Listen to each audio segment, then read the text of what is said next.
Princess Magogo kaDinuzulu is a very important historical figure for me personally, but for a lot of women, both my generation and younger, both as a woman and as a musician. But interestingly enough, before her, there was another woman, uNokutela Dube, who was a community builder, nation builder, a teacher, who was also very active in, she created music, she wrote music, and she was active in building the nation, or rather empowering women, right?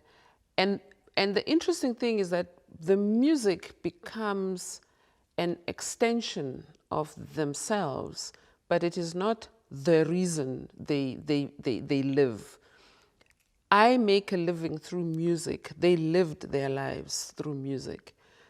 So historically, they become important also because they were very affirmed, they were strongly affirmed and strong feminists in the context of a female who lives her life to do what destiny has determined for her, rather than bemoaning her being a woman and my life is miserable.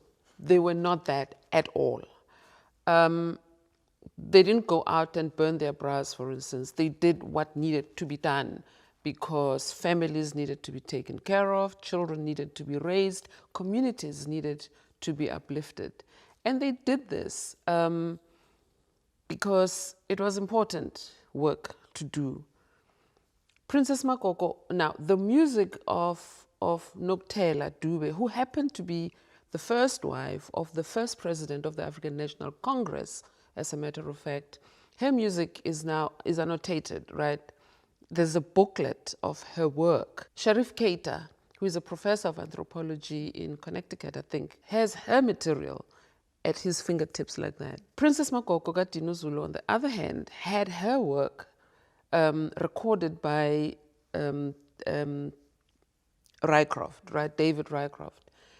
And I guess it's one of those sad situations where in Zulu there's an expression that says, Indugu entle igawula ezizweni. Indugu is a stick. Entle, ubuhle is beauty.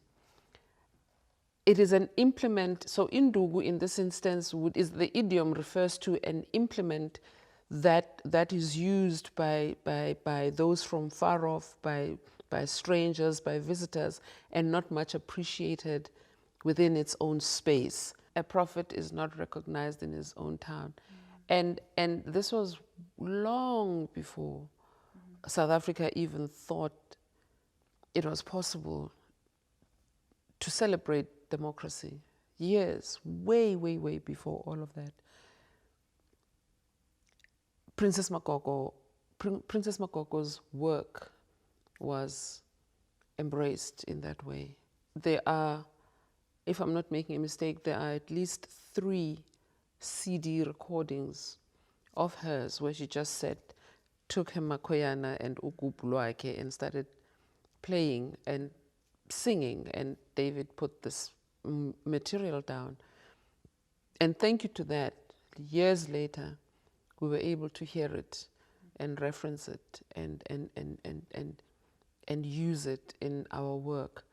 The things she talks about also in her music are very interesting because she talks about love. She declares love for a man, which in those days would not have been seen as kind of cool, you know, but she was hip like that. But then also she sings about war and about how the nation is decimated by unpatriotic beings And she says, why? Why are we being killed? What have we done? What is it that we've done wrong? And the appeal, the plea rather, is to the king, uShaka. And she says, uDingane, who is Shaka's younger brother, uDingane, siyabulawa kwaZulu, sibulawa uDingane, senzeni na? What have we done? Why are we being killed in this Zulu kingdom? She talks about she sings a lullaby, for instance, where she says, why this man who disappears, she's singing to her baby, right? But she's actually telling the husband, telling him off. You come back here, you go, you take off, you go off, and you do whatever you choose to do. You come back and you expect to be loved and appreciated. Look at you, look at your stomach, you big fat something. You know, that kind of vibe. And she said things that could be seen as provocative or controversial. And she said these things. And generally, you would say, okay, she was ahead of her time. But I've often asked the question, and unfortunately, I don't have references, musical references of the time to find out what women were in fact singing about in those days. But I have a sense that that's the kind of independence that women were allowed to have. I mean, she was wife number 9, I think, of the Buthelezi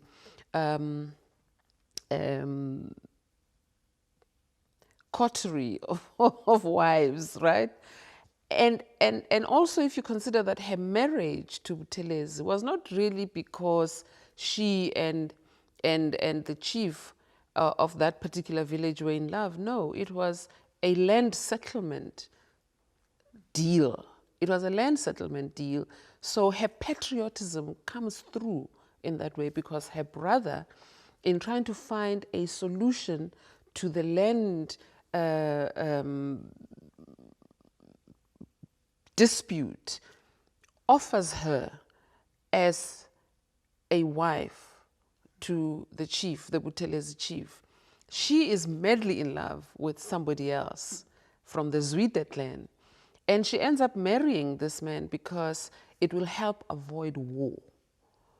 Now, that's probably nothing new. There's probably nothing new about that. Probably it's happened somewhere in some other place. But any woman, any person who is able to give up of this big, great love that they have for one human being in order to make sure that her country, her clan, her village is saved, for me, deserves accolades, big, big accolades. And Princess Magogo was one of those women.